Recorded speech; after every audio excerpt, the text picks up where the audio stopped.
तो दोस्तों आप सभी का एक बार फिर स्वागत है। आज हम एक नई सीरीज स्टार्ट कर रहे हैं जनरल साइंस की। और इस पे आपको विशेष संग्रह मिलेगा।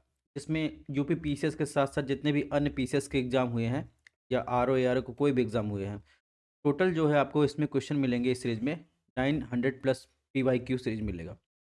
और पूरी व्याख्या के साथ हम इसको डिस्कस करेंगे। इससे आपका रिवीजन भी हो जाएगा। खासियत ये है कि इसमें जनरल साइंस के क्वेश्चन आते हैं, जितने भी पीसीएस वगैरह में पूछे जाते हैं। टेक्नोलॉजी से तो बहुत कम क्वेश्चन आते हैं। तो आपको एक साथ रिवीजन हो जाएगा और आपको ये भी पता चल जाएगा कितने पीवाईक्यू पूछे गए हैं।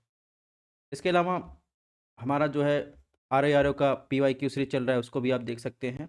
करंट अफेयर की सीरीज स्टार्ट होने वाली है, ठीक है। National international current news. इसके अलावा उत्तर प्रदेश विशेष संग्रह करंट अफेयर न्यूज़ जो है, पूरा लगभग 2 साल का करंट अफेयर हम कवर करने वाले हैं। इसकी वीडियो जल्दी अपलोड हो जाएगी। और इसके अलावा अगर आपको इसकी पीडीएफ क्लासेस के पीडीएफ या ऑनलाइन क्लासेस की अपडेट चाहते हैं या नोट्स आपको चाहिए, तो आप टेलीग्राम पर हमको ज्वाइन कर सकते हैं। स्टडी ऑन आईएएस नाम से आपको डिस्क्रिप्शन बॉक्स में लिंक मिल जाएगा, या आप डायरेक्ट जो है मोबाइल से यहाँ से स्कैन कर सकते हैं, वहाँ से ज्वाइन कर सकते हैं। व्हाट्सअप ग्रुप में भी ज्वाइन आप हो सकते हैं, यहाँ से स्कैन करके व्हाट्सअप पेज को ज्वाइन कर सकते हैं। इसके अलावा हमारे इंस्टाग्राम आईडी, फेसबुक पेज और हमारे 2 यूट्यूब चैनल हैं, इसको भी ज्वाइन कर सकते हैं। बहरहाल चलिए क्लास की शुरुआत करते हैं। तो सबसे पहला क्वेश्चन पूछा गया, इसने पूछा है निम्नलिखित में कौन सा राज्य मई जून में निपाह वायरस रोग से प्रकोपित समाचार में था 2018 में? बिहार, केरल, हरियाणा, गुजरात। तो आपको बताना है, इसमें आपको सही आंसर बताना है। और ये क्वेश्चन पूछा गया था यूपी पीसीएस 2018 में, ठीक है। तो आपको बताना है कि 2018 में समाचार में निपाह वायरस की वजह से कौन सा राज्य था, ठीक है।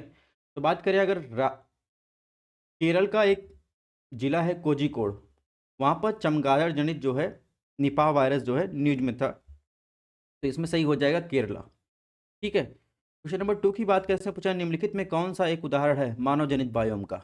यानी आपको बताना है इन चारों में से एक ताज़ा पानी, क्रैशलैंड, वर्षा, वन भूमि, फसल भूमि, इन चारों में से कौन सा एक जो है मानव जनित बायोम है, यानी ह्यूमन के द्वारा जनरेट किया गया बायोम है, ठीक है। यानी आर्टिफिशियल बायोम, जिसे कहते हैं आर्टिफिशियल बायोम या कृत्रिम बायोम। तो आप देखेंगे इसमें जो एग्रीकल्चर लैंड होता है वो ह्यूमन जनरेटेड जो है बायोम होता है। तो इसमें ऑप्शन डी जो हो जाएगा वो सही हो जाएगा।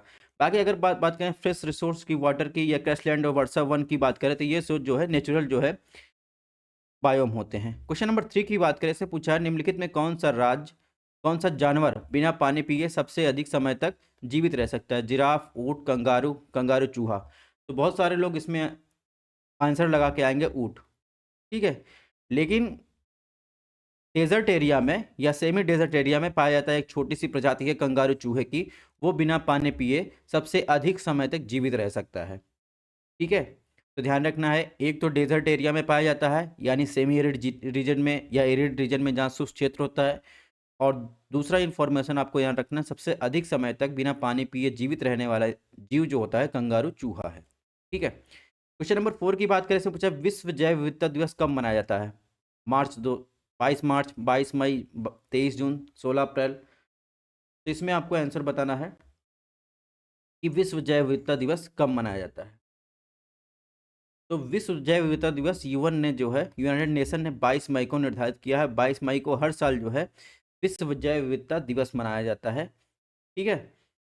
इसके अलावा क्वेश्चन नंबर 5 की बात करें, 5 में क्या पूछा है, भारत का पहला राष्ट्रीय समुद्री जैव विविधता केंद्र किस शहर में स्थापित किया गया? भावनगर, जामनगर, मुंबई, पांडिचेरी या पुदुचेरी। तो आपको बताना है कि भारत का पहला जो है राष्ट्रीय समुद्री जैव विविधता केंद्र किस शहर में स्थापित किया गया था, ठीक है। तो ये न्यूज जो है कांग्रेस गवर्नमेंट थी, तो उस समय जो है ये स्थापित किया गया था। यानी आप देखिए कब, 2018 का क्वेश्चन है, 2018 में पूछा गया है, लेकिन ये न्यूज़ में था बहुत साल पहले। बहरहाल अगर बात करें तो राष्ट्रीय जैव विविधता प्राधिकरण की बात करें, अगर इसके अलावा बात करें राष्ट्रीय जैव विविधता प्राधिकरण की बात कर ले, तो उसे चेन्नई में स्थापित किया गया है। अगर आपसे पूछा जाए पहला राष्ट्रीय समुद्री जैव विविधता केंद्र कहाँ स्थापित किया गया है, तो आपको ध्यान रखना है गुजरात के भावनगर में स्थापित किया गया है। और आपसे अगर पूछा जाए राष्ट्रीय जैव विविधता प्राधिकरण कहाँ है, तो आपको बताना है कि चेन्नई में है, ठीक है। दोनों अलग अलग चीज़ें। क्वेश्चन नंबर 6 की बात करें तो पूछा दाचीगाम नेशनल पार्क निम्नलिखित में किससे संबंधित? कस्तूरी मृग, गोल्डन ओरियल, ओरलो, पीले गले वाले मार्टन से, हांगुल और या कश्मीरी स्टैग से। ठीक है, तो दाचिंगम नेशनल पार्क कहाँ है? दाचिंगम नेशनल पार्क आपको दाचिंगम नेशनल पार्क मिल जाएगा JNK। ठीक है, JNK यूटी में आपको मिल जाएगा, एक श्रीनगर शहर है, श्रीनगर में आपको ये दाचिंगम नेशनल पार्क मिलेगा और ये फेमस है हांगुल या कश्मीरी स्टैग के लिए। ठीक है, क्वेश्चन नंबर 7 की बात कैसे पूछा? निम्नलिखित में किसका संबंध मिट्टी से है? एडेफिक, जलवायु, जैविक, स्थलाकृति। ठीक है, तो जहां तक बात करें किसका संबंध मिट्टी से है यानी सॉइल से है, तो एडेफी फैक्टर होता है। एडेफी फैक्टर क्या करता है? वो किसी क्षेत्र में पाए जाने वाले भौतिक या रासायनिक मिट्टी की संरचना से संबंधित क्या होता है? अजैविक कारक होता है। इसमें क्या हो जाएगा? ऑप्शन ए सही हो जाएगा, एडेफिक। ये आपको ध्यान रखना है, ये क्वेश्चन जो है रिपीट हुआ है। ठीक है, क्वेश्चन नंबर 8 की बात कैसे पूछा? ओजोन की अधिकतम सांद्रता निम्नलिखित में किसमें पाई जाती है? क्षोभ मंडल, मध्य मंडल, स्ट्रेटोस्फीयर, एक्सोस्फीयर। तो ओजोन की अधिकतम सांद्रता, सबसे पहले ओजोन मंडल कहाँ पाया जाता है? तो आप देखेंगे सबसे नीचे है क्षोभ मंडल, उसके ऊपर है समताप मंडल। क्षोभ मंडल के ऊपर ही समताप मंडल का जो निचला परत होता है, पतला सा एरिया होता है, वहाँ पाया जाता है ओजोन की अधिकतम सांद्रता या ओजोन मंडल पाया जाता है। तो आपको ध्यान रखना स्ट्रेटोस्फीयर में जो है अधिकतम सांद्रता पाई जाती है, यानी ऑप्शन सी इसमें सही है। अब बात करेंगे क्वेश्चन नंबर 9। तो हाँ, यहाँ पे देखिए ये ट्रोपोस्फेयर है। ठीक है, ये है ओजोन लेयर। यहाँ पे आएंगे स्ट्रेटोस्फियर है, समताप मंडल, फिर मेसो मध्य मंडल, और मध्य मंडल में ही आप देखेंगे तो यहाँ पर अरोरा बोरियालिस, अरोरा ऑस्ट्रियालिस की घटना देखने को मिलेगी। ठीक है, ये चीज़ आपको ध्यान, और जो नॉर्मल प्लेन हवाई जहाज है वो क्षोभ मंडल में उड़ते हैं, ये भी आपको ध्यान रखना है। ठीक है, सैटेलाइट आप देखेंगे तो थर्मोस्फेयर में निर्धारित की जाती है। इसके अलावा ओजोन की जहाँ तक बात करें तो ओजोन जो होता है आप देखेंगे सन रेज से देखेंगे, ऑक्सीजन से ये इंटरेक्ट करके जो है ओजोन बनाता है। ठीक है, बाकी क्या इसका केमिकल कंपोजिशन क्या है इसको आपको याद रखने की जरूरत नहीं है, बस टू द पॉइंट याद रखिएगा। ओजोन लेयर कहाँ है? क्षोभ मंडल के ऊपरी सीमा और समताप मंडल के निचली सीमा पर। ये क्या बात? क्षोभ मंडल की अधिकतम सांद्रता, सॉरी, ओजोन की अधिकतम सांद्रता पाई जाती है। ठीक है, क्वेश्चन नंबर 9 की बात करें, 9 में क्या पूछा है? ग्लोबल वार्मिंग के परिणाम स्वरूप, ग्लोबल वार्मिंग के कारण, ठीक है एक ही बात है, ग्लोबल वार्मिंग कारण निम्नलिखित में किसकी आवृत्ति और गंभीरता बढ़ती जा रही है? केवल चक्रवात की, केवल तूफान की, केवल तूफान की? तो इसमें देखिए 2 बार ऑप्शन दे दिया गया है।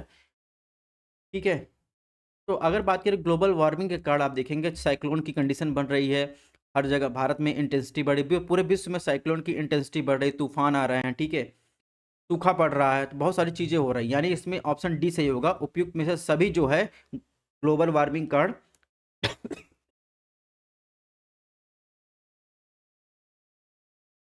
सॉरी, ग्लोबल वार्मिंग कारण ये घटनाएं बढ़ रही हैं। क्वेश्चन नंबर 10 की बात करें, क्वेश्चन नंबर 10 में क्या पूछा है? निम्नलिखित में कौन सा स्वस्थानी संरक्षण यानी इन सीटू कंजर्वेशन? ठीक है, तो बायोडाइवर्सिटी का कंजर्वेशन 2 टाइप का होता है। ठीक है, एक होता है इन सीटू स्वास्थाने, एक होता है एक्स सीटू बायस्थाने। तो आपको बताना है कि निम्नलिखित में इन चारों में से यानी बायोस्फीयर रिजर्व, बॉटनिकल गार्डन, राष्ट्रीय उद्यान, पवित्र उपवन, इनमें से कौन सा है जो इन सीटू कंजर्वेशन के तहत नहीं आता है? ठीक है, इसका आंसर आपको बताना है कि इन चारों में से कौन सा ऐसा क्षेत्र है जो इन सीटू कंजर्वेशन के अंदर नहीं आता है। तो आप देखेंगे इन सीटू के कंजर्वेशन के अंतर्गत बायोस्फीयर रिजर्व आता है, राष्ट्रीय उद्यान आता है, ठीक है, पवित्र उपवन आता है, वाइल्ड लाइफ सेंचुरी की बात कर लें, ठीक है, बायोस्फीयर रिजर्व की बात कर ही लिए, बोटेनिकल गार्डन आप देखेंगे तो ये क्या है? एक्स सीटू कंजर्वेशन है। ठीक है, इसके बारे में आगे आपको और डिटेल में चर्चा करेंगे। क्वेश्चन नंबर 11 पूछा है, जैसे वजह सूर्य के प्रकाश में परावैंगनी विकिरण प्रतिक्रिया के कारण बनता है जो निम्नलिखित में क्या उत्पन्न करता है? तो परावैंगनी प्रतिक्रिया के कारण आप देखेंगे, जैसे हमने बताया था क्या बनता है इसमें? O3 बनता है, यानी ओजोन लेयर बनता है परावैंगनी विकिरण कारण। तो इसमें ऑप्शन सी सही हो जाएगा। ठीक है, O3। ठीक है, अब इसे पूछा क्वेश्चन नंबर 12 पूछा है, नॉर्मन बोरलॉग को किस क्षेत्र में नोबेल पुरस्कार दिए गए थे? किस क्षेत्र में? अर्थशास्त्र, चिकित्सा, शांति। तो ये क्वेश्चन भी कई बार रिपीट हो चुका है अलग अलग स्टेट में। तो नॉर्मन बोरलॉग को जो है आप देखेंगे, इनको हरित क्रांति का जनक कहा जाता है, विश्व में जो है हरित क्रांति का जनक कहा जाता है। और इसीलिए जो है इनको 1970 में इनकी खोज कार्ड जो है कृषि क्षेत्र में इनको नोबल पुरस्कार दिया गया था। ठीक है, तो ये बातें आपको ध्यान रखनी है। क्वेश्चन नंबर 13 की बात कर लेते हैं। 13 में क्या पूछा है, निम्नलिखित में से कौन सा पेयर, यहाँ पर पेरिस नहीं होना चाहिए था, पेयर होना चाहिए था। निम्नलिखित में कौन सा जो है जोड़ा सही सुमेलित नहीं है। ऑप्शन ए रेटनिंग पनीर, जेनेटिक इंजीनियरिंग प्लाज्म, ऑप्शन सी सुनहरा चावल vitamin A, option D ozone परत क्षोभ मंडल। तो आप देख रहे होंगे कि कितनी बार ये ओजोन मंडल रिपीट हुआ है, चाहे ओजोन गैस की बात हो या ओजोन मंडल की बात हो, क्षोभ मंडल की बात हो। तो इसमें आप देखेंगे ऑप्शन सी जो है ओजोन परत का संबंध किससे है, समताप मंडल से है, ना कि क्षोभ मंडल से है। ठीक है, तो ये बात आपको ध्यान रखना है, इसमें ऑप्शन डी जो है सुमेलित नहीं है। ठीक है, बाकी सुनहरा चावल में विटामिन ए पाया जाता है, जेनेटिक इंजीनियरिंग प्लाज्म होता है, रेटनिंग पनीर। ठीक है, क्वेश्चन नंबर 14 की बात करें, निम्नलिखित में कौन सा जोड़ा सही सुमेलित नहीं है। ठीक है, ऑप्शन है बांदीपुर राष्ट्रीय उद्यान कर्नाटक, मानस वन्यजीव अभयारण्य असम, पेरियार वन्यजीव अभयारण्य केरल, सिमलीपाल राष्ट्रीय उद्यान एमपी। तो आपको बताना इसमें कौन सा जो है उद्यान और राज्य का सुमेल सही नहीं है। तो जहाँ तक बात करें बांदीपुर कर्नाटक ठीक, मानस वन्यजीव अभयारण्य असम में पाया जाता, पेरियार केरला में, सिमलीपाल राष्ट्रीय उद्यान कहाँ पाया जाएगा, ये किस राज्य में स्थित है, तो ये उड़ीसा राज्य में स्थित है, ना कि एमपी में स्थित है। एमपी में जो है भारत का सर्वाधिक जो है नेशनल पार्क स्थित है 11, ये आपको ध्यान रखना है। नेक्स्ट क्वेश्चन की बात करें, क्वेश्चन नंबर 15 की बात करें। 15 में क्या पूछा है, जेवी नलिरकर के अनुसार निम्नलिखित में अब तक विज्ञान नहीं माना गया है, ज्योतिष, खगोल विज्ञान, ब्रह्मांड, नैनो टेक्नोलॉजी। तो इसमें आपको बताना है कि जेवी नलिरकर के अनुसार निम्नलिखित में अब तक किसे विज्ञान के अंतर्गत शामिल नहीं किया गया है। तो आपको ध्यान रखना है विज्ञान के अंतर्गत अभी तक ज्योतिष को शामिल नहीं किया गया है।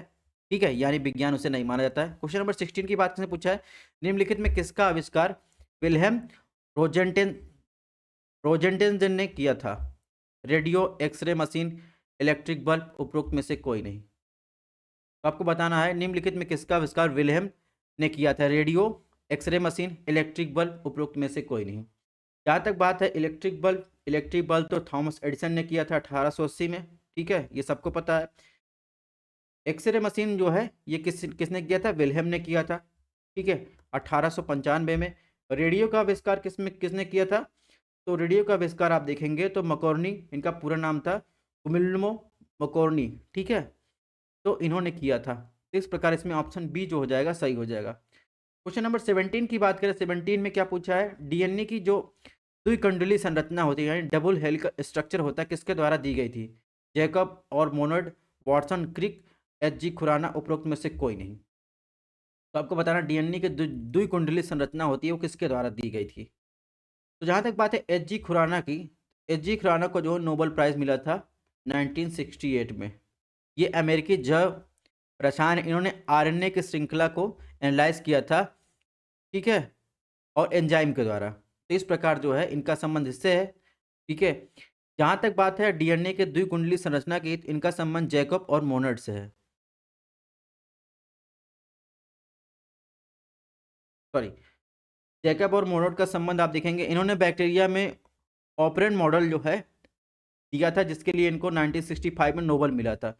और डीएनए के द्विकुंडली संरचना जो है वाटसन और क्रिक से इनका संबंध है। ठीक है, इसके लिए इनको जो है 1953 में इनको नोबेल प्राइज़ दिया गया था। ध्यान रखना है डीएनए का संबंध जो है वाटसन क्रिक से है, एच.जी. खुराना का संबंध जो है आरएनए के एनालाइज किया था एंजाइम के द्वारा। ठीक है, जैकब और मोनोड जो थे उन्होंने बैक्टीरिया का ऑपरेंट मॉडल दिया था, इसके लिए नोबेल पुरस्कार दिया गया था।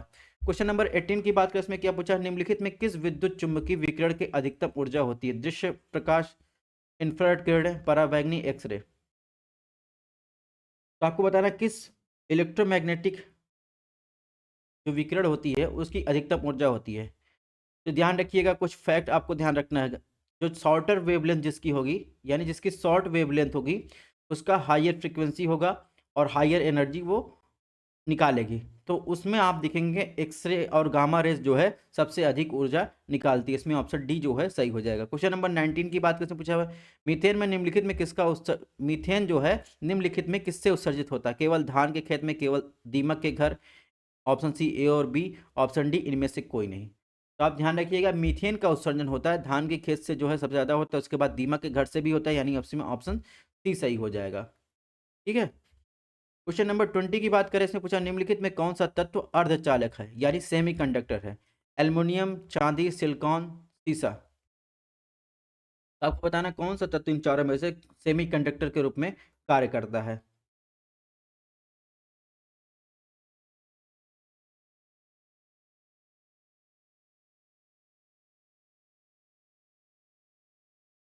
तो सेमी कंडक्टर के रूप में आप देखेंगे तो इसमें ऑप्शन जो है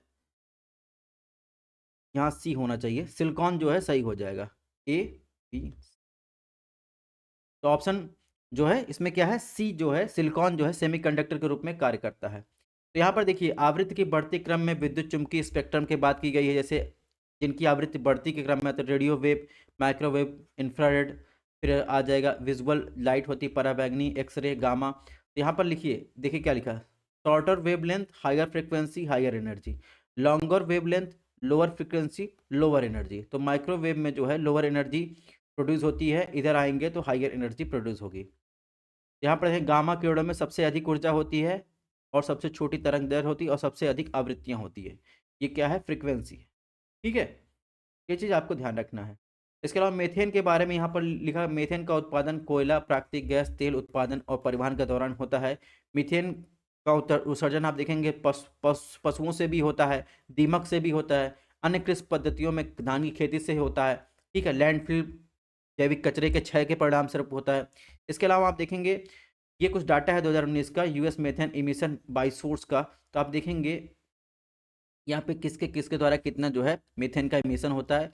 फिर आप देखेंगे ये पीरियोडिक टेबल है, इसमें जो है जितने ये जो है डार्क येलो से लिखे गए हैं, ये सब क्या है, सेमीकंडक्टर है। कंडक्टिविटी सेमीकंडक्टर आप कैसे जाने, एक होता है सेमीकंडक्टर, सेमीकंडक्टर होता है ये कंट्रोल करता है। आप सेमीकंडक्टर से इधर की तरफ आएंगे तो इसमें जो है कंडक्टर जो पाएगा, जो कंडक्टर होता है वो इजी टू कंडक्ट इलेक्ट्रिसिटी होता है। फिर इधर की तरफ आएंगे राइट की तरफ, इसमें क्या होता है, इंसुलेटर आ जाता है। इंसुलेटर क्या होता है, डिफिकल्ट होता है इलेक्ट्रिसिटी को कंडक्ट करने के लिए। ठीक है, जैसे रबड़ हो गया, ग्लास हो गया, ठीक है, सेरेमिक हो गया, वो प्योर वाटर हो गया जिसमें आप जान लीजिए साल्ट ना हो। ठीक है, तो वो इंसुलेटर का काम करता है। बाकी सेमीकंडक्टर में आप देखेंगे जिसमें साल्ट अगर पाया जाएगा, यानी आप NaCl की बात कर रहे हैं, सोडियम क्लोराइड में, तो वो सेमीकंडक्टर के रूप में आप देखेंगे। जर्मेनियम, सिलिकॉन, ये सब क्या है, सेमीकंडक्टर है। कंडक्टर में आप देखेंगे क्या आ जाएगा, निकल आ जाएगा, फेरस आ जाएगा, कॉपर आ जाएगा। यानी आप देखेंगे जो पंखे वगैरह में बाइंडिंग होती है वो क्या होते हैं, कंडक्टर का काम करते हैं। क्वेश्चन नंबर 21 में देखिए क्या पूछा है, इसे मैरी कॉम को हाल ही में सितंबर 2018 में निम्नलिखित में किसका ब्रांड एम्बेसडर बनाया गया, स्वच्छ Bharat mission, BSNL, Beti Bachao Beti Padhao, project खेल। तो आपको बताना है कि मैरी कॉम को हाल ही में जो है निम्नलिखित में किसका ब्रांड एम्बेसडर बनाया गया था। तो मैरी कॉम को BSNL का ब्रांड एम्बेसडर बनाया गया था, ये चीज़ें आपको ध्यान रखनी है। नेक्स्ट क्वेश्चन की बात, क्वेश्चन नंबर 22 में पूछा सुपरसोनिक क्रूज मिसाइल ब्रह्मोस निम्नलिखित में किसका संयुक्त उद्यम है। तो ये जो है ROARO में रिपीट हुआ है, UPPCS में रिपीट हुआ है, ठीक है, और अन्य एग्जामों में भी रिपीट हुआ। ये क्वेश्चन आपको ध्यान रखना है। तो भारत और रूस के सहयोग से ब्रह्मोस मिसाइल डेवलप की जा रही है। क्वेश्चन नंबर 23 की बात करें, इसने पूछा निम्नलिखित में किसने जुलाई 2018 में सफर वायु गुणवत्ता और मौसम पूर्वानुमान सिस्टम का उद्घाटन किया था। यानी इसका इंग्लिश में फुल फॉर्म आपसे पूछा जाता है, system of air quality and weather forecasting and research. इसका 2018 में किसने उद्घाटन किया था। तो उस समय जो है मंत्रालय था डॉक्टर हर्षवर्धन के पास, तो इस डॉक्टर हर्षवर्धन ने जो है इसको उद्घाटित किया था। क्वेश्चन नंबर 24 की बात कैसे पूछा, जुलाई 2018 में अमेरिकी जनरल साइंस द्वारा जारी रिपोर्ट के अनुसार किस ग्रह पर एक विशाल भूमिगत झील का पता चला है। तो मनुष्यों के रहने योग्य कौन सा ग्रह है, मंगल। वहीं पर आप देखेंगे भूमिगत झील का भी पता चला है। ठीक है, क्वेश्चन नंबर 25 की बात कर ले, उसमें क्या पूछा है, उत्तर प्रदेश में निम्न में से किस नदी को पर्यावरण प्रदूषण के कारण जैविक आपदा, ठीक है, यानी बायोलॉजिकल डिजास्टर घोषित किया गया है, यमुना, गोमती, सई, तमसा। तो इसमें आप देखिए थोड़ा सा कंफ्यूजन है, क्योंकि इसमें अगर गोमती मानेंगे तो उसके साथ सई को भी शामिल किया गया है, यानी गोमती और सई दोनों को बायोलॉजिकल डिजास्टर के रूप में शामिल किया गया है। ठीक है, ये चीज़ आपको ध्यान रखना, गोमती और सई को जो है यूपी में बायोलॉजिकल डिजास्टर के रूप में शामिल किया गया है। अन्य नदियों की चर्चा हम लोग आगे देखेंगे कि भारत में और कौन कौन सी नदियां हैं जिनको बायोलॉजिकल डिजास्टर के रूप में शामिल किया गया है। क्वेश्चन नंबर 26 की बात करें तो पूछा राजस्थान का मरुस्थल या जिसे थार मरुस्थल कहते हैं निम्नलिखित में किसका विस्तार, प्लायोसीन युग का या पेलियोसीन युग का या प्लिस्टोसीन या होलोसीन, ये है होलियोसीन डिपॉजिट की बात कर रहा हूँ, या ओलिगोसीन। तो आप इसमें देखेंगे, आपको याद रखना है बस, ठीक है, किसका विस्तार है। अगर आपको हम जियोलॉजिकल टाइम स्केल पढ़ाएंगे तो आपको वैसे भी समझ में नहीं आएगा, टू द पॉइंट याद रखिए, ये प्लिस्टोसीन, ठीक है, प्लिस्टोसीन का ये विस्तार है। ठीक है, ऑप्शन सी इसमें सही हो जाएगा।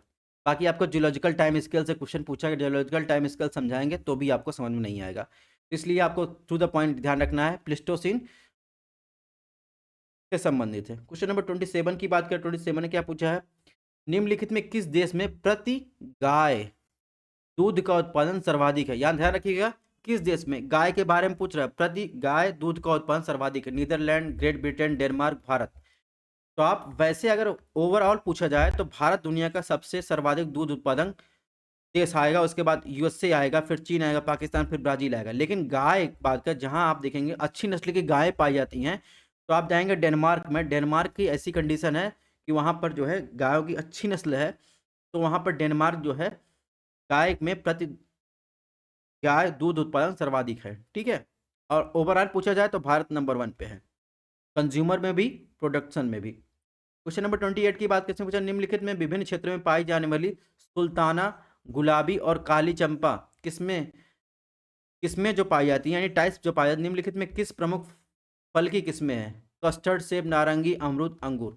तो आपको बताना है कि ये जो किस्में पाई जाती है, सुल्ताना, गुलाबी, काली चंपा, ये चारों फसलों में से, जिसमें कस्टर्ड, सेब, नारंगी, अमरूद और अंगूर शामिल है, इनमें किसकी फसल की वैरायटी है। तो ध्यान रखिएगा, इसमें आपको लगाना है कि अंगूर फसल की जो वैरायटी है, सुल्ताना, गुलाबी और काली चंपा, ये सब जो है क्या है, अंगूर की फसल की वैरायटी है। नेक्स्ट क्वेश्चन की बात करें, क्वेश्चन नंबर 28 की बात करें, उसके पहले हम आपको कुछ डाटा दिखा देते हैं। तो यहाँ पर देखिए, उत्तर प्रदेश में देखिए गोमती, सई, और केरल में पेरियार, चेलियार, तमिलनाडु में आप देखेंगे ताम्रपर्णी नदियाँ। यहाँ पर अवैध खनन, अवैध प्रदूषण की मात्रा इतनी बढ़ चुकी है कि इन्हें क्या बायोलॉजिकल डिजास्टर घोषित किया गया है। तो आने वाले एग्जाम के लिए अभी तो आपसे गोमती सही पूछा गया है, लेकिन ये न्यूज में था। ठीक है, तो ये चीज़ें नदियाँ ध्यान रखनी है कि अगर इनमें किसी नदी का नाम दे दिया जाए तो आपको ध्यान रखना बायोलॉजिकल डिजास्टर के रूप में ये सब नदियाँ भी शामिल हैं। और यहाँ पर देखिए थार रेगिस्तान के बारे में जो है बताया गया है, इसको आपको देख लेना है। डेनमार्क के बारे में यहाँ पर कुछ डाटा दिया गया है, डेयरी इंडस्ट्री के बारे में। ठीक है, और इसके अलावा अगर पूछा जाए भारत में सर्वाधिक दुग्ध उत्पादन में ओवरऑल राज्य पहले नंबर पर कौन सा है, तो उत्तर प्रदेश पहले नंबर पर है, राजस्थान दूसरे नंबर पर है, तीसरे मध्य प्रदेश, चौथे पर आप देखेंगे आंध्र प्रदेश। बाकी डाटा यहाँ पर दिया गया है, पीडीएफ हम आपको देंगे आंसर के साथ, आप उसको देख लीजिएगा। क्वेश्चन नंबर 29 देखिए, 29 में क्या दिखा है, इसमें पूछा है कि निम्नलिखित में कौन सा राज्य भारत में इलायची और काली मिर्च का सबसे बड़ा उत्पादक है। ये भी क्वेश्चन रिपीट हुआ है, आर यूपी पीसीएस में कई बार रिपीट हुआ है। ऑप्शन ए दिया तमिलनाडु, बी गोवा, सी केरला और डी महाराष्ट्र। तो जहां तक बात करें इलायची की, इलायची में नंबर 1 पर आता है केरला, दूसरे पे आता है, आप देखेंगे केरला के बाद आता है सिक्किम आता है। ठीक है, सिक्किम के बाद आप देखेंगे नागालैंड आता है, आंध्र प्रदेश आता है, कर्नाटका आता है। और वहीं काली मिर्च की बात करें तो नंबर 1 पर आता है कर्नाटका। ठीक है, 2 पे आता है आप देखेंगे केरला, यानी केरल की बात करें, तीसरे नंबर पर आता है आप असम आ जाएगा। लेकिन अब इसमें देखिए, अब इसमें पूछा है काली मिर्च और इलायची का सबसे बड़ा उत्पादक, तो इसमें आप देखिए केरल दिया है तो यही कॉमन में केरल मार देंगे। लेकिन वैसे अगर देखा जाए तो इलायची का सबसे बड़ा उत्पादक केरल है, लेकिन काली मिर्च का सबसे बड़ा उत्पादक कर्नाटका है, ये चीज आपको ध्यान रखनी है। क्वेश्चन नंबर 30 की बात करें से पूछा है निम्नलिखित में कौन सा देश विश्व में आयोडीन, ठीक है, का अग्रणी उत्पादक है, जापान, चिली, यूएसए, चीन। तो आप देखेंगे आयोडीन का सबसे अग्रणी उत्पादक पूरे विश्व में आप देखेंगे तो जो चिली है, जो साउथ अमेरिका का एक राज्य है, वो जो है पूरे विश्व का जो है सबसे बड़ा आयोडीन उत्पादक होता है। सेकंड नंबर पर आप देखेंगे, सेकंड नंबर पर आ जाएगा जापान, और थर्ड नंबर पर आप देखेंगे तो थर्ड नंबर पर अन्य देशों का नाम आएगा। अगर भारत में पूछा जाए कि सर्वाधिक आयोडीन उत्पादन कहाँ होता है तो आपको ध्यान रखना है गुजरात से होता है। ठीक है। क्वेश्चन नंबर 31 की बात करें तो पूछा निम्नलिखित घटनाओं पर विचार कीजिए। उपरोक्त घटनाओं के पृथ्वी की उनकी उत्पत्ति क्रोनोलॉजी के क्रम में व्यवस्थित करना है, आपको सही कोड बताना है। ठीक है, तो ये भी आप समझ लिए एक एक्सेप्शन जो है क्वेश्चन आया है, क्योंकि बहुत लोगों को नहीं पता, ये भी ज्योग्राफिकल टाइम स्केल से आया है। ठीक है, यानी प्रथम सरीसृप जो है, पहली बार जो है सरीसृप रेंगने वाला जो है वो कब पृथ्वी पर आया, प्रथम कीट कब आए, कवच वाले जानवर कब आए, प्रथम स्तनधारी कब आए, तो इसका बताना है, क्रोनोलॉजी बताना है। बहरहाल हम आपको आंसर बता दे रहे हैं। एक्सप्लेनेशन आप हमने दे दिया है, आप वहाँ से पढ़ सकते हैं, लेकिन कोई फायदा है नहीं। ठीक है, तो अगर इसकी बात करेंगे पहले क्या आया, तो इसमें जो पहले आया तो पहले जो है प्रथम कीट जो है धरती पर आए। ठीक है, उसके बाद आप देखेंगे तो उसमें कवच वाले जानवर आए, फिर नंबर आया प्रथम सरीसृप आया, उसके बाद जो है लास्ट में आए प्रथम स्तनधारी। तो इसमें ऑप्शन बी जो हो जाएगा सही हो जाएगा। यहाँ पर देखिए डाटा दिया गया कार्डमम का या इलायची का, और यहाँ पर देखिए काली मिर्च का पूछा है, हमने लौंग का भी दे दिया। लौंग में पहला स्थान पर तमिलनाडु, दूसरे पर कर्नाटका, तीसरे में केरला, उसके बाद अदर स्टेट है। और यहाँ पर देखिए जो हमने बताया ज्योग्राफिकल टाइम स्केल से जो क्वेश्चन दिए गए हैं उसका आंसर यहाँ पर दिया गया। अगर आपको डिटेल पढ़ना हो तो यहाँ से पढ़ सकते हैं। ठीक है, क्वेश्चन नंबर 32 की बात करें, 32 में पूछा है वर्ल्ड पॉपुलेशन डे कब मनाया जाता है? 11 जुलाई, 8 मई, 5 जून, 16 अक्टूबर। तो इसमें आपको बताना वर्ल्ड पॉपुलेशन डे कब मनाया जाता है। तो वर्ल्ड पॉपुलेशन डे जो है 11 जुलाई को हर साल जो है मनाया जाता है, ये चीज़ आपको ध्यान रखना है।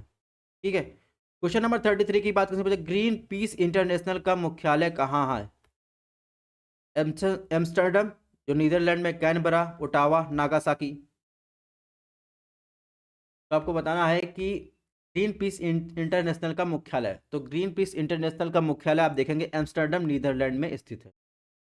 ठीक है, क्वेश्चन नंबर 34 में आप देखें क्या पूछा गया, भारत सरकार द्वारा घोषित ABC इंडेक्स निम्नलिखित किससे संबंधित? ये भी जो है क्वेश्चन रिपीट हुआ है, RO यूपीपी से 2018 में, RO में भी रिपीट हुआ है।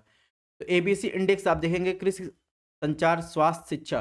तो ABC इंडेक्स जो आप देखेंगे, ABC इंडेक्स जो है हेल्थ से संबंधित है। तो ये बच्चों की हेल्थ से प्राइमरी, और जैसे जो नवजात है या फिर जो छोटे बच्चे हैं उनके हेल्थ को मेजर करने के लिए वो ABC इंडेक्स जो है लाया गया था। क्वेश्चन नंबर 35 की बात करें, इसमें पूछा है संयुक्त राष्ट्र के आर्थिक एवं सामाजिक मामलों के विभाग के अनुसार वर्तमान में विश्व का कुल जनसंख्या कितना प्रतिशत शहरी क्षेत्रों में रह रहा है? 25, 35, 45, 55। तो आपको बताना है कि UNDESA के अनुसार जो है वर्तमान में कुल जनसंख्या का विश्व का कितना प्रतिशत जो है शहरी क्षेत्रों में रह रहा है। तो इसमें ऑप्शन डी सही हो जाएगा, 55% जो है ये शहरी क्षेत्रों में यानी अर्बन एरिया में निवास करते हैं टोटल पॉपुलेशन का। यहाँ पर देखिए ABC इंडेक्स के बारे में दिया है, आपको पढ़ लेना है। क्वेश्चन नंबर 36 की बात कर लेते हैं, ऐसे पूछा है निम्नलिखित में कौन सा जो है सेकेंडरी पॉल्यूटेंट है, यानी द्वितीय प्रदूषक? Smog, carbon monoxide, carbon dioxide, fly ash. तो प्रदूषक दो प्रकार के होते हैं, एक तो होते हैं जो नेचुरल निकलते हैं, दूसरा होते हैं जो किसी के प्रभाव से जो है सेकेंडरी जो है मात्रा में आपको मिलेंगे। तो प्राथमिक प्रदूषक की बात करें तो इसमें carbon monoxide, carbon dioxide, fly ash, ये जो है नेचुरली जो है आपको मिलेंगे। स्मॉग जहाँ तक बात है, स्मॉग जो होता है ये स्मोक यानी धुंध और फॉग से जो है मिलकर बनता है स्मॉग। ठीक है, तो इस प्रकार इसमें ऑप्शन ए जो है सही है। क्वेश्चन नंबर 37 की बात करके पूछा निम्नलिखित में किस इकोसिस्टम में प्रजातियों की विविधता अपेक्षाकृत अधिक है? गहरा समुद्र, उष्णकटिबंधीय वर्षावन, कोरल रीफ, रेगिस्तान। तो आपको बताना है कि इन चारों में से किस में, किस इकोसिस्टम में, सभी इकोसिस्टम ही है, उसमें आपको बताना है प्रजातियों की, यानी सबसे ज़्यादा प्रजातियों की डाइवर्सिटी किस में अधिक है? गहरे समुद्र में, उष्णकटिबंधीय वर्षावन में, कोरल रीफ, रेगिस्तान में। तो आपको ध्यान रखना है कि अगर बात आपको स्थलीय अगर बात किया जाए, स्थलीय जैव विविधता सर्वाधिक आपको ट्रॉपिकल रीजन में सबसे ज़्यादा जैव विविधता पाई जाती है। लेकिन अगर ओवरऑल पूछा जाए तो कोरल रीफ्स में आप देखेंगे तो वहाँ पर प्रजातियों की विविधता सबसे ज़्यादा, यानी ऑप्शन सी इसमें सही होगा। ठीक है, तो कंफ्यूज मत होइएगा।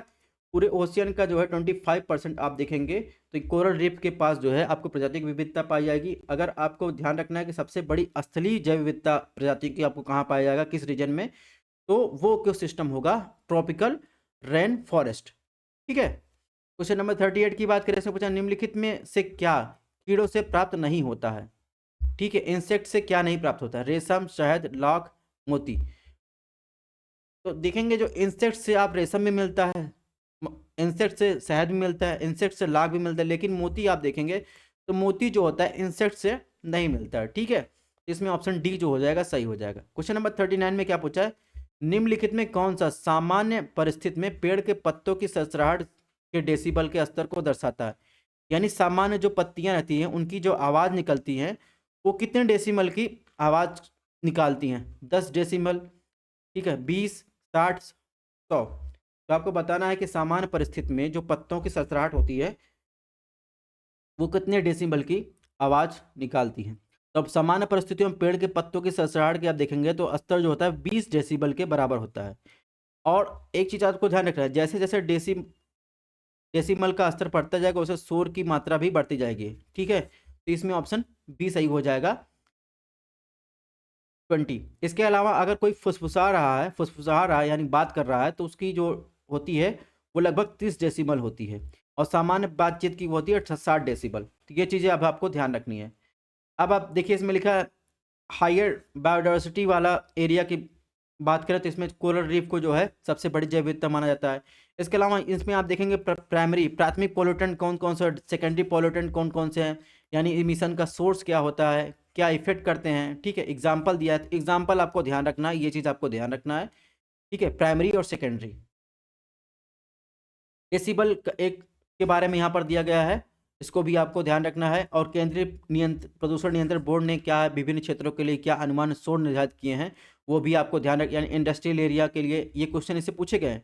इंडस्ट्रियल एरिया में आप देखेंगे तो उसमें क्या है 75 डेसिमल, और रात में जो है दिन में रात में जो है 70 डेसिमल, और कॉमर्शियल एरिया में 65 डेसिमल और 65 से 55 डेसिमल। जबकि जहाँ रेजिडेंशियल एरिया है वहाँ पर देखेंगे 55 डेसिमल से और 45 डेसिमल ये निर्धारित किए गए हैं। क्वेश्चन नंबर 40 की बात करें से क्या पूछा है, जलवायु परिवर्तन पर संयुक्त राष्ट्र सम्मेलन COP21 कहाँ आयोजित किया गया। COP21 की बात कर रहा है ये, यानी 2015 की बात कर रहा है। कहाँ पर आयोजित किया गया था, मॉस्को, पेरिस, बर्लिन, टोक्यो। तो COP21 जो है 12 दिसंबर 2015 को आयोजित किया गया था। पेरिस एग्रीमेंट, यहीं से पेरिस एग्रीमेंट निकला था। वर्तमान में आप देखेंगे COP27 होगा इजिप्ट में, इसके बाद COP28 आप देखेंगे UAE में होने वाला है।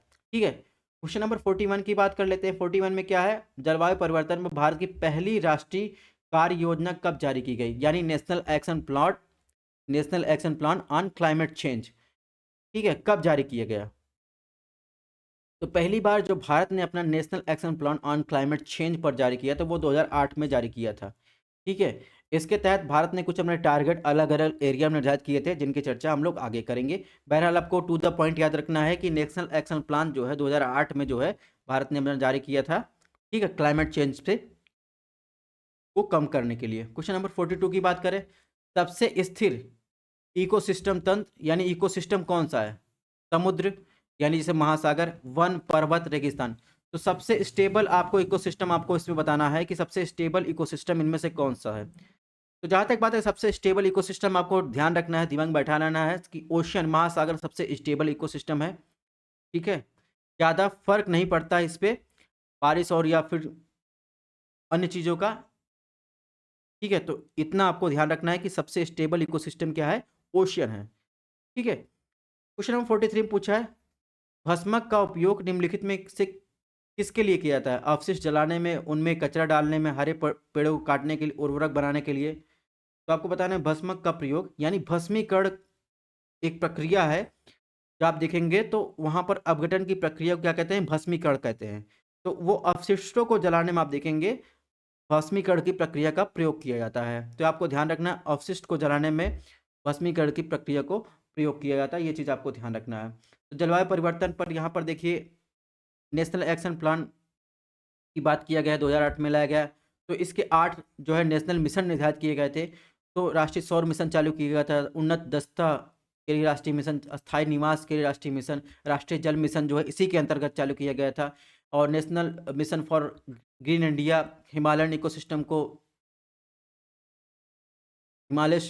को बनाए रखने के लिए जो है नेशनल मिशन चालू किया गया था। सस्टेनेबल एग्रीकल्चर के लिए नेशनल मिशन चालू किया गया था। इसके अलावा देखेंगे क्लाइमेट चेंज को रोकने के लिए उनका राष्ट्रीय मिशन चालू किया गया था। तो ये सब चीज़ें आपको ध्यान रखना है। क्वेश्चन नंबर 44 की बात कैसे पूछा, ग्रीन हाउस प्रभाव यानी ग्रीन हाउस इफेक्ट क्या है? वैश्विक तापमान में वृद्धि करना, वैश्विक तापमान में कमी करना, समुद्र के पानी के तापमान में वृद्धि करना, नदियों और झीलों के तापमान में वृद्धि करना। तो ग्लोबल ग्रीन हाउस इफेक्ट आप देखेंगे तो ग्लोबल ग्रीन हाउस इफेक्ट की बात करें या फिर ग्रीन हाउस इफेक्ट की बात करें, उससे क्या होता है, जो ग्रीन हाउस गैसें होती हैं उससे जो है ग्लोबल लेवल पर आप देखेंगे वो तापमान में वृद्धि करती हैं। ठीक है, क्वेश्चन नंबर 45 में देखिए क्या पता, निम्नलिखित में कौन सा नेचुरल गैस का मुख्य घटक है? Ethane, butane, carbon monoxide, methane. तो नेचुरल गैस आपको बताना है कि मुख्य घटक कौन सा है। तो नेचुरल गैस का मुख्य घटक आपको ध्यान रखना है मीथेन जो है, ये नेचुरली जो है कई जगहों से निकलता है। तो आप देखेंगे नेचुरल गैस का मुख्य घटक मीथेन है। ठीक है, क्वेश्चन नंबर 46 की बात कैसे पूछा, भारत में गिद्धों की लगभग विलुप्त के लिए मवेशियों को दी जाने वाली कौन सी दर्द निवारक दवा थी? तो ये भी क्वेश्चन रिपीट हुआ है और ये भी क्वेश्चन कई एग्जाम में रिपीट हुआ है, ये भी आपको ध्यान रखना है। तो पशुओं को जो दवा दी जाती थी और जो पशु मर जाते थे, उन गिद्ध जब उनका भक्षण करते थे तो वो दवा थी डाइक्लोफेनाक। ठीक है, तो इसमें ऑप्शन डी सही है। क्वेश्चन नंबर 47 की बात कैसे पूछा, 2015 में निम्नलिखित में कौन सा देश CO2 का सबसे बड़ा उत्सर्जक था? चीन, यूएसए, भारत, फ्रांस। तो 2015 की बात करें, वर्तमान की बात करें तो कार्बन डाइऑक्साइड की बात करें तो उससे चीन नंबर 1 पर है, यूएसए भी सेकंड नंबर पर है, तीसरे नंबर पर रशिया है, चौथे नंबर पर जो है जापान है। तो पूरा ग्लोबल लेवल पर कार्बन डाइऑक्साइड के उत्सर्जन में चीन नंबर 1 पर है, सेकंड नंबर पर यूएसए भूमिका निभाता है। ठीक है, इसके अलावा यहाँ पर देखिए नेचुरल गैस के बारे में आपको दिखा गया है। तो यहाँ पर प्राकृतिक गैस मुख्य रूप से मीथेन का मिश्रण है जिसमें अन्य उच्च एल्केनेंस के विभिन्न मात्रा और carbon dioxide, nitrogen, hydrogen sulphide, helium की छोटी मात्रा शामिल होती है। बहरहाल क्वेश्चन नंबर 48 की बात कर लेते हैं, क्या पूछा है, निम्नलिखित जो कथन दिए गए हैं, ये बयान दिए गए, कौन सा कथन सही है? प्राकृतिक आपदाओं से सबसे अधिक नुकसान विकासशील देशों में होता है। ऑप्शन 2, भोपाल गैस त्रासदी मानव निर्मित थी। ऑप्शन सी, भारत एक आपदा मुक्त देश है। ठीक है, ऑप्शन 4, मैंग्रोव चक्रवातों के प्रभाव को कम करते हैं।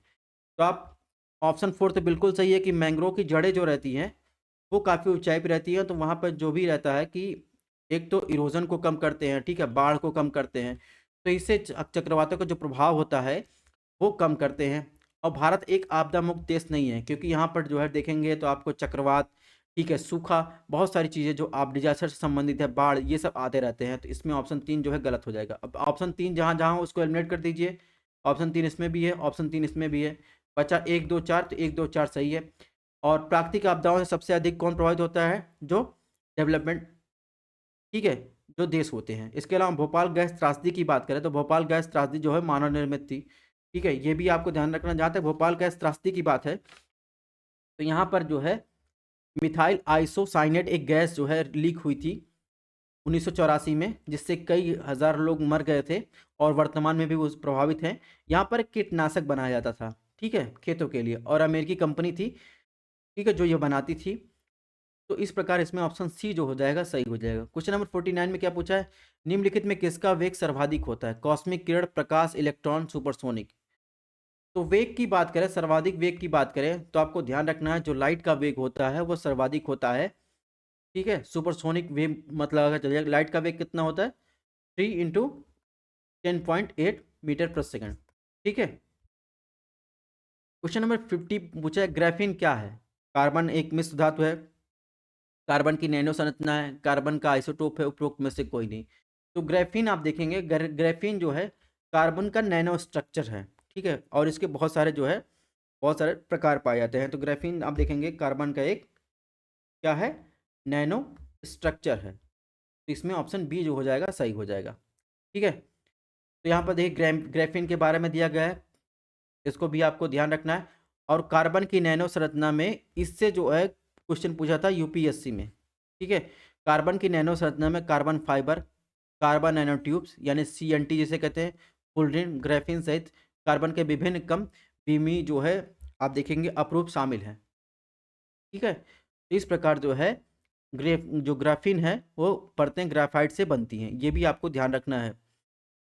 तो दोस्तों इस प्रकार हमने 50 क्वेश्चन पूरा कर लिए फर्स्ट पार्ट में। सेकंड एपिसोड में हमने 50 क्वेश्चन करेंगे। तो अगर आपको इससे पीडीएफ चाहिए और क्लासेस से अपडेट रहना है तो आप हमारे सोशल मीडिया प्लेटफॉर्म को ज्वाइन कर सकते हैं। मिलते हैं आपको सेकंड लेक्चर में। ठीक है, तब तक आप लोग अपने हेल्थ का ध्यान रखिएगा।